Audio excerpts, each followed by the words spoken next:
Buntis po ba ako? It's positive, Bea. You're 2 months pregnant. Uso na ang mga kabit ngayon, hindi ba? Sabi ko tama na eh! Sobra ka na! Jonas, ano ba? Jonas, may kailangan ka malaman! Jonas! Jonas, ano ba? Palabas dito tayo sa bahay yan! At siguraduhin mo huwag yan makakabalik dito! Jonas, makinig ka sa akin! Jonas, pakinggan mo muna ako! Jonas! Jonas! Kahit saan tayo pumunta, hindi tayo titigilan ni Bridget sa panggugulo niya. Mabuti na lang nasa shower room si Samantha. Hindi niya nakita yung babaeng yun. Kailangan na talaga nating madaliin yung pagpunta natin ng States. Yun na lang ba talaga ang paraan? Wala akong kasalanan kay Bridget, Jonas. Bakit kailangan tayong lumayo? Siya ang may atraso sa atin. Dapat siya ang umalis. Bakit kailangan siya pa ang matapang? Siya ang nanggugulo. Huwag kang mag-alala, Ellery. Ito na yung huling pagkakataon na makakalapit siya sa'yo. Kaya, sa susunod na lumapit siya sa'yo, baka kung ano nang magawa ko sa kanya.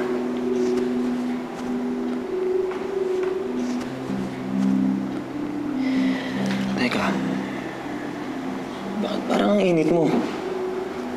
Inaapoy ka ng lagnat, ah. Dito ka lang. Bibili ako ng gamot, ha? Antayin mo ako.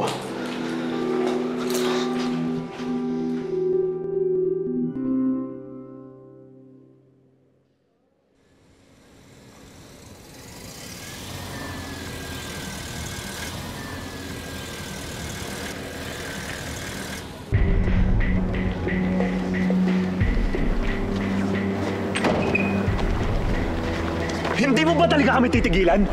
Hear me out, Jonas. Importante yung sasabihin ko sa'yo. Ikaw ang makinig sa akin. Tigilan mo na kami ni Ellery. Marami namang ibang lalaki dyan eh. Bakit hindi ka nalang kumuha ng iyo? Ikaw lang ang gusto ko. Ikaw lang ang mahal ko, Jonas. Ikaw lang lalaking minahal ko ng ganito. Tama na. Tama na. Hindi ako makikipag-usap sa'yo hanggat ipinipilit mo yung gusto mo. Hanggat hindi mo ako kinakausap ng maayos, Jonas. Dito lang ako. Hindi ako aalis. Ano nangyayari sa'yo, Mommy? Mommy sick, anak. Giniginaw nga ako eh. Pwede ba akong makahingi ng hug? Kasi kailangan ko makaramdam ng warmth.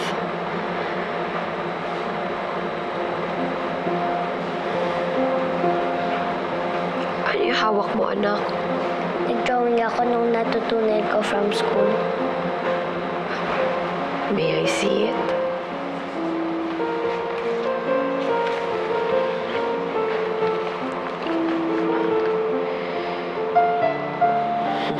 Wow!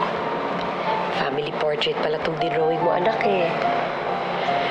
May isang daddy, isang mommy, ako yun, at saka daughter namin, ikaw. Sabi ni teacher, pwede rin daw magkaroon ng ibang baby sister or brother. Mommy, bakit di ka na lang kaya magdagdag ng bagong family member para magkaroon ka ng sarili mong baby? Tapos, bigyan na lang ako kay Mamita. Hindi na kasi ako pwede magka-baby, anak eh. Kung hindi ka pwede magka-baby, paano mo naman ako naging daughter? E di si Mamita nga rin mommy ko.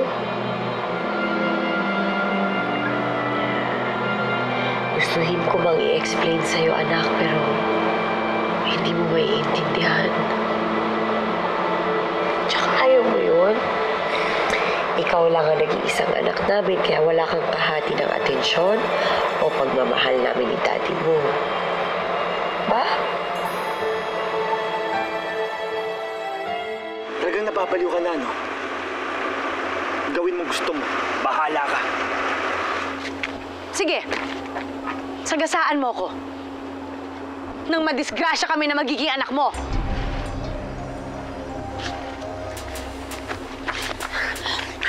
Jonas. Anong anak ang pinagsasabi mo? Jonas, gusto ko sana sabihin sa'yo ng maayos. Pero wala na akong choice. Kaya kailangan ko sabihin sa'yo dito tungkol sa anak natin. Kailan ka ba matatauhan? Hindi mo anak si Samantha. At hindi mo siya makukuha sa amin ni Ellery. Hindi naman si Samantha pinag-uusapan natin dito eh. Ang bata sa sinapupunan ko. Yes, Jonas. I'm carrying your child again. And this time, anak natin. Sa ating dalawa. Aren't you happy? Magiging daddy ka na ulit. Magkakaroon na tayo ng anak.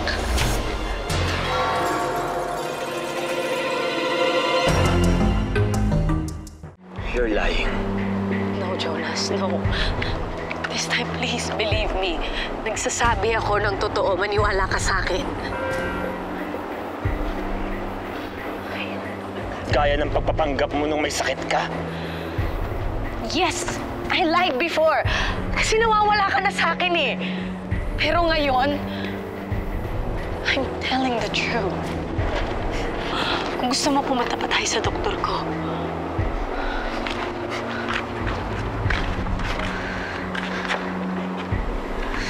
At sino naman doktor yan? Pinagamit mo rin ba ang katawan mo para kuntsabahin mo siya? O kung talagang buntis ka, baka yung dati mong doktor ang ama niyan. Pinapaako mo lang sa akin. How dare you? How dare you say that? Hindi ako ganun ka-cheap! Hindi ako ganun ka-cheap, Jonas! Oo! Hindi ka ganun ka-cheap. Dahil sobrang mahal ng pinagbayaran ko dahil dyan sa pangluloko mo. I almost lost Ellery. Hindi na ako magpapaloko sa'yo. Jonas, this time I'm telling the truth. Jonas, please, maniwala ka sa akin. Buntis ako. Ikaw ang ama nito. Jonas! Jonas, please!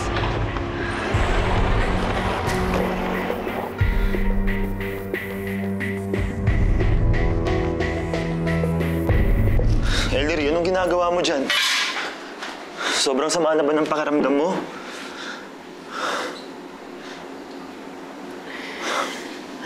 Okay lang ako. Sakit ng katawan lang to. Medyo okay na rin naman na yung pakiramdam ko eh. Ang mas masakit yung sama ng loob na nararamdaman ko. Bakit? May nangyari na naman ba? Wala naman, pero yung anak natin, hindi na yata talaga ako matatanggap. Ang dami niya ng tanong eh. Alam ko naman ang mga sagot, pero alam kong hindi niya rin maiintindihan. Bawat pagtanong niya, ako kong nasasaktan eh.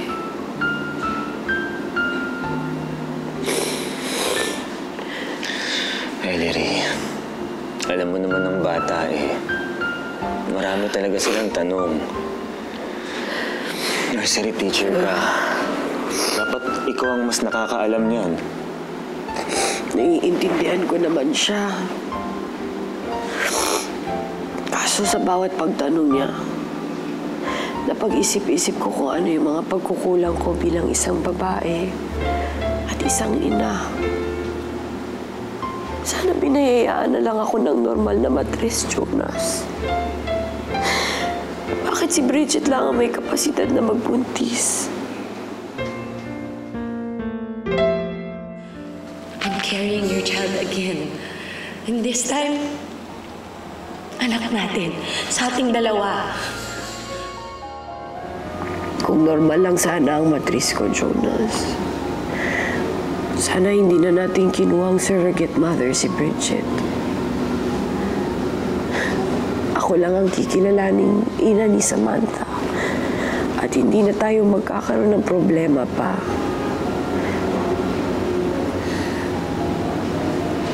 Tama na yan. Anak, siguro na-stress ka lang dahil sa pagkikita niyong dalawa ni Bridget. Hayaan mo. Bukas na bukas pupunta tayo sa mama mo. Hingi tayo ng tulong kung anong magagawa niya para mapatigil natin si Bridget, ha?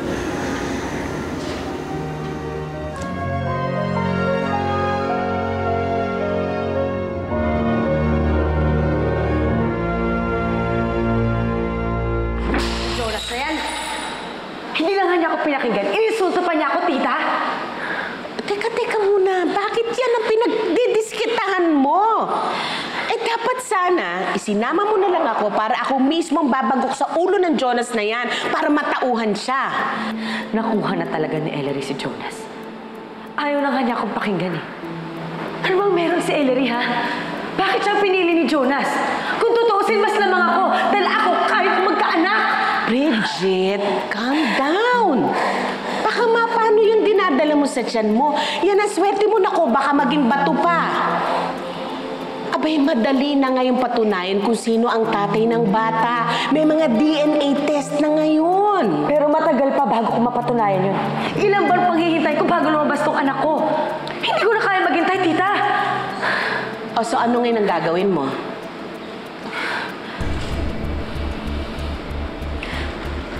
Kakausapin ko ang daddy. Siguro kapag nalaman niyang may apo na siya sa akin, papakinggan niya ako.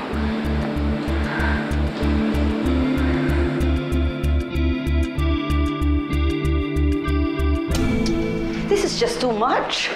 That Bridget doesn't know the meaning of the word enough. Ma, kahit ho kami nagulat. Bigla na lang siya pumunta sa kondo. Desperado na talaga yan si Bridget. Kasalanan ko din po ito. Sana noon pa lang hindi na kami pumayag na maging surrogate mother si Bridget ng anak namin ni Jonas. Eh di sana wala na yung gulong to. Gusto natin mabuhay ng tahimik. Pero talagang ayaw tayong tantanan ng Bridget na yan. Daddy, saan kayo pupunta? Didisiplinahin ko lang yung kapatid mo, ha? Daddy, please. Kaya nga ayaw namin sabihin sa inyo to eh. Magpapadala na naman kayo sa galit ninyo. Baka kung anong lang mangyayari sa inyo. Sa akin siya nanggaling, kaya kung dapat magdala sa kanya kung saan siya dapat ilugar.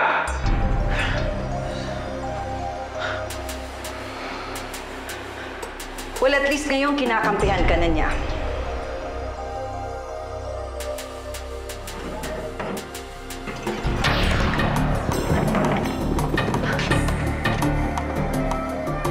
Dad, papunta po sana ako sa inyo eh. Buti naman bumalik kayo dito. Hindi po talaga ako matitiis, no? Di ba I told you to stay out of our lives? Nawawalan ka naman ng moralidad, ha, Bridget? Para kang mauubusan ng lalaki. Hindi niyo pa... Pwede ba? Pigilan mo ng pag-abot kay Jonas, ha? Hindi niyo pa nga po naririnig yung side ko. Hinuhusgahan niyo na ako kaagad. Ayaw mo mahusgahan, pues magpakatino ka. Alam mo kung buhay lang ang nanay mo ngayon? Ikakahiya ka niya, Bridget. Kayo nung ikinahiya niya at itinago sa inyo na nagkaroon kayo ng anak. Don't worry, Dad. Hindi ko ikakahiya ang batang dinadala ko. Hindi ako nagmana sa nanay ko. Ano ibig mo sabihin? Buntis po ako! Kaya hinahabol ko si Jonas dahil siya ang ama ng dinadala ko.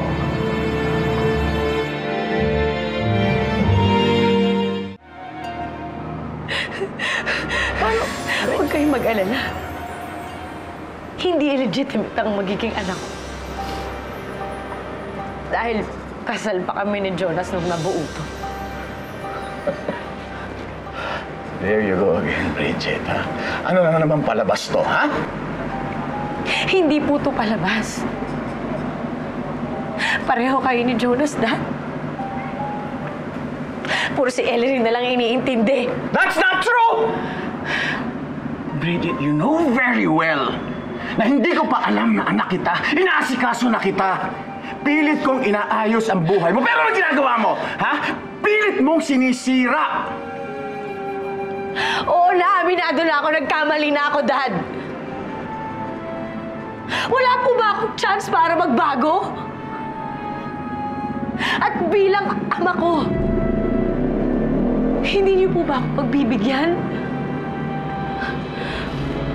O baka naman hindi niyo po talaga ako mahal. Dahil anak niyo lang ako sa ibang babae. Anak kita, Bridget. Mahal kita. Pero hindi naman po enough yung pagmamahal.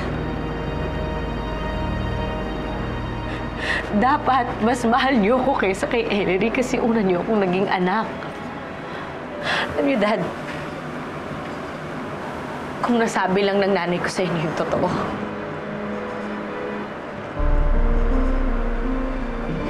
sigurado naman ako siyang pakakasalan niyo eh. Kami sanang legitimate family mo ngayon.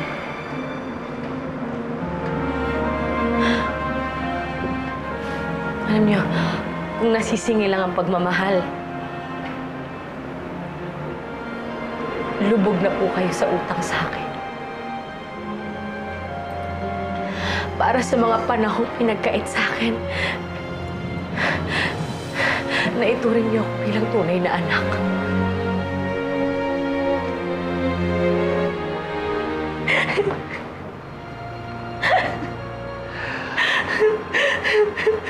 Bridget. Okay. Sige. I'll give you the benefit of the doubt. Sasamahan kita sa kaibigan kong Obigayni. Magpa-check up ka sa kanya para once and for all, malaman natin kung talagang nagsasabi ka ng totoo. Bakit kaya natagalan na si Daddy? Siguro dapat sinamahan ko siya sa bahay ni Bridget. No. That woman is out to harm you. Mabuting hindi ka sumama para makipagkita ron. At hindi ko rin kayang makipagkita sa kanya. Makita ko lang ang mukha ni Bridget, bumabaliktad ng sikmura ko. Mami, ganun din katindi ang galit ko kay Bridget. Kaya nakakalungkot isipin na magkadugo kami. Hindi kayo magkadugo. Dahil nahaluan na ng masamang lahi si Bridget. Mabuti na lang nga, kakakasal pa lang nila ni Jonas nung nagising ka mula sa pagkakomatos mo. Kung hindi, baka nabuntis ni Jonas si Bridget, mas malaking problema. Mami, please. Please, huwag na natin pag-usapan yan. I can't bear the thought na magkakaanak si Bridget at si Jonas. Si Daddy na lang pag-usapan natin, please. Mabuti pa tawagan ko siya.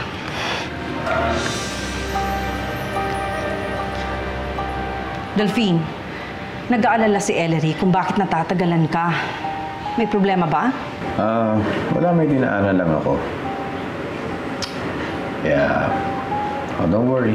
Uwi na rin ako kaagad. Yes. Oo, na-take ko na yun. Okay, bye-bye.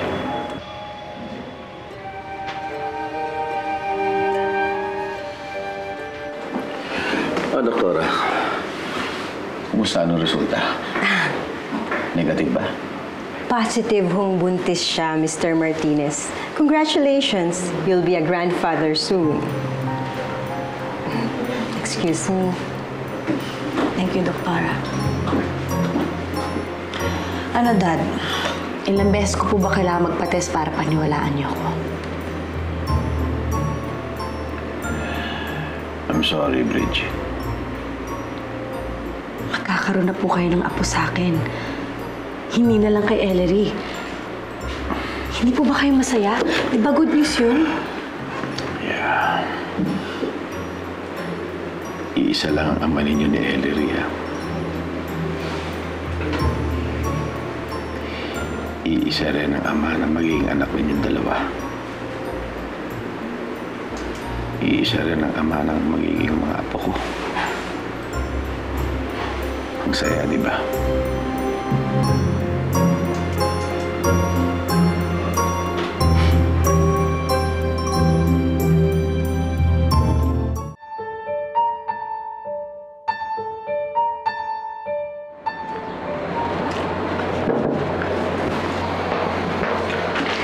Pa, dyan na ho pala kayo. Nanggaling na ako sa Obigayni.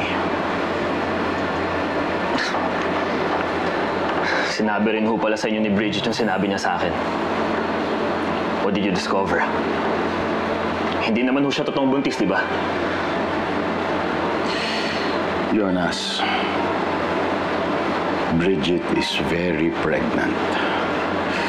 Kaibigan ko yung Obigayning tumingin sa kanya. At ikaw ang amang tinuturo niya. Alam mo, Jonas, gusto ko magalit eh. Pero naiintindihan kita. Kasal kayo, natural. Mako-consummate ang marriage ninyo. Pero pa, imposible naman ho yan. Ilang beses lang humay na magitan sa amin. Tsaka isa pa, Bridget had an affair with her doctor. Paano kung nasalisihan niya ako?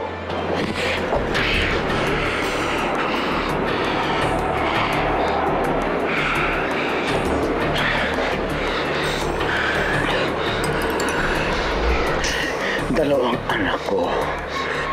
Ang tinuhog mo, Jonas. Hindi na ako papayag na harap-harapan mong insultuhin ng kahit isa sa kanila. Sorry pa. Nagulat lang ako.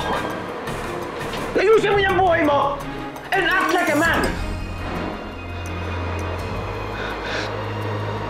Kung totoo nga akong sa akin yung pinagbubuntis ni Bridget, ano ho bang dapat natin gawin?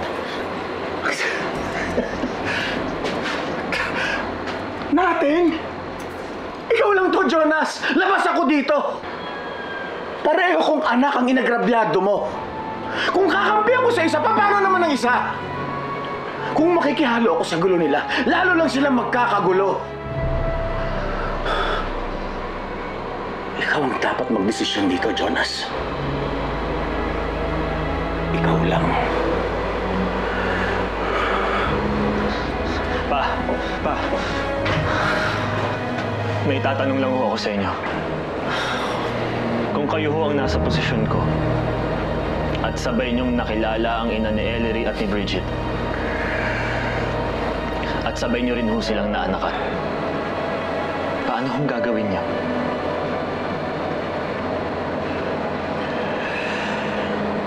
Hindi ko alam, Jonas.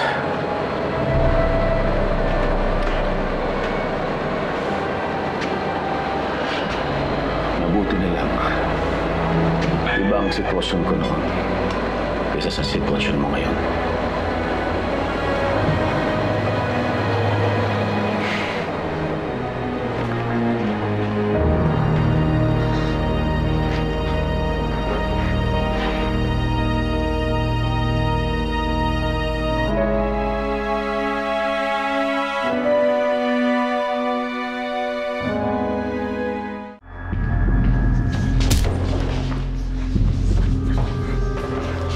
Magtapat ka nga sa akin. Lalaki sa lalaki. Buntis ngayon si Bridget. Ikaw ba ang ama? Maliwanag naman ang paliwanag ko sa'yo noon, di ba? Wala na magitan sa amin ni Bridget. Lalaki rin ako. Kaya alam ko rin ang mga palusot mo. Papaaminin kita kahit ano pang mangyari. Ngayon, umamin ka. Anak mo ba yun? Kahit madurog mo pa ang paglalaki ng asawa ko, it's okay for me. Useless rin naman sa akin eh. Anong ibig mo sabihin? Baog ang asawa ko. Kaya kung ano man yung pinapaako mong bata sa asawa ko, wag mo na ituloy. Hindi niya anak yon, anak mo yon.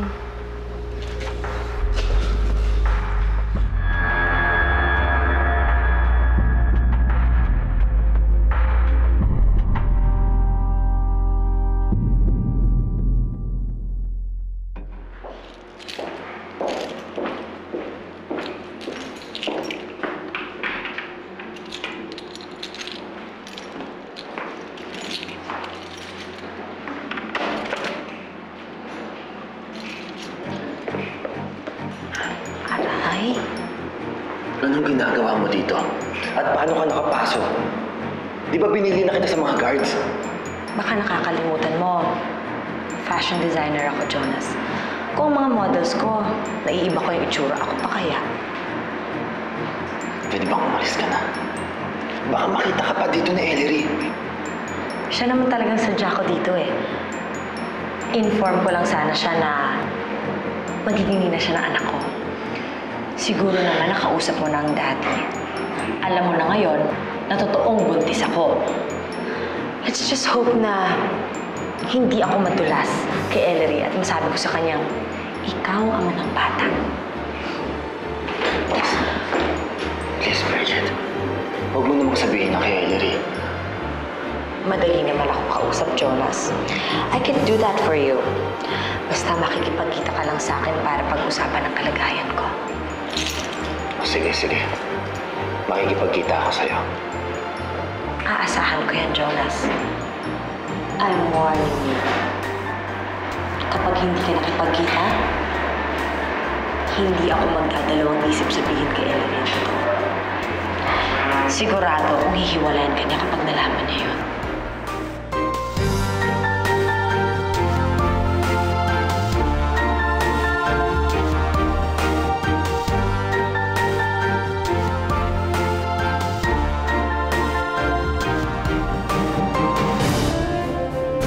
Nabasa ko sa isang libro na dapat pinagsisilbihan ng asawa para diretso uwi sa bahay tapos hindi nangangaliwa. Jonas, natatakot ako na baka mangyari yung dahil hindi ko nakakayaning may kahati ulit ako sa puso mo. Kasalanan ko lahat to eh. Kung nagpakatatag lang sana ako, hindi siguro kami magkakaganto ni Ellery. Naniniwala ka ba sa kasabihang what you don't know won't hurt you? Ititira ko kayo sa malayo. Ibabahay mo ko para kabit? It's unfair! Sisiraan ko ang relasyon niyo ni Ellery para maghiwalay na kayo! Para pareho kami hindi ka pakinabangan!